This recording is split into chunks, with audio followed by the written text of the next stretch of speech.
Dicen que el ego es como una nube grande que oculta el sol, pero que con un poco de lluvia de conciencia se disuelve. Hoy se habla mucho del ego y su influencia en nuestras vidas. Yo solo quiero mostrarte una pequeña evolución del término y el papel que juega en nuestras creencias y emociones. Empecemos diciendo que el ego es una palabra latina que significa yo. Era el pronombre personal en primera persona.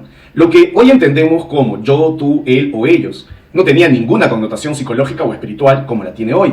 Era simplemente una forma gramatical para referirse a uno mismo. En la griega antigua, el filósofo Sócrates introdujo la idea de que nuestra existencia debe tener un sentido, y esto solo se puede comprender si llegamos a conocernos a nosotros mismos. Aunque la palabra ego no existía, se usó para ese momento el término autos, que también significa yo, y él apelaba al autoconocimiento. También hay que decir que la famosa frase «conócete a ti mismo» no le pertenece a Sócrates, y ya estaba presente en otras culturas y filosofías anteriores. Es el filósofo Descartes quien influyó enormemente en la conceptualización del yo como el centro de la autoconciencia.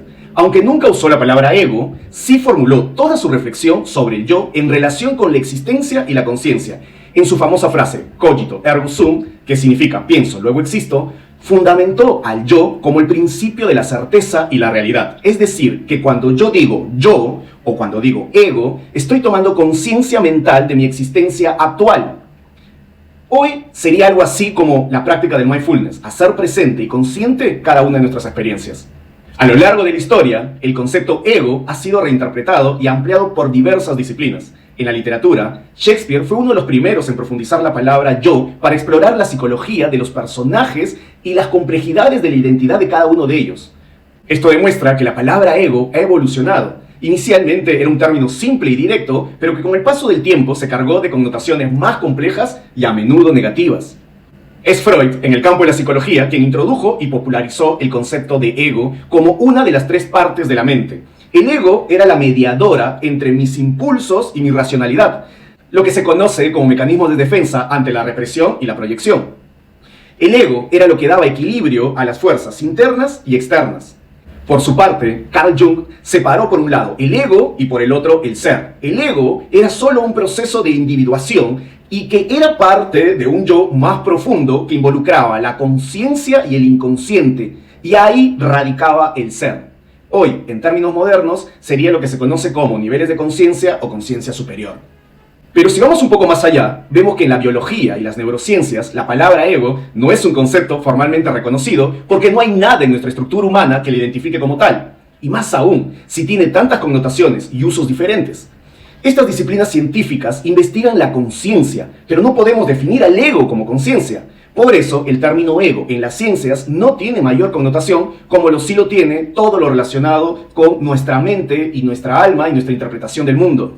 Además, es importante que entendamos que también hay un proceso cultural que moldea nuestras creencias. Por ejemplo, en muchas tradiciones religiosas y movimientos espirituales, el ego se asocia como un obstáculo para la conexión espiritual y la humildad. En el budismo, se niega la existencia de un yo porque la considera una ilusión creada por el apego y el deseo que perpetúa el sufrimiento continuo.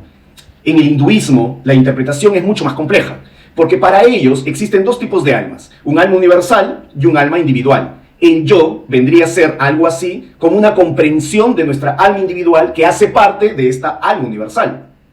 Todas estas interpretaciones y reinterpretaciones se deben a lo complejo de la mente humana, al proceso cultural de nuestras creencias y al nacimiento de nuevas disciplinas académicas en la que cada una quiere aportar algo diferente.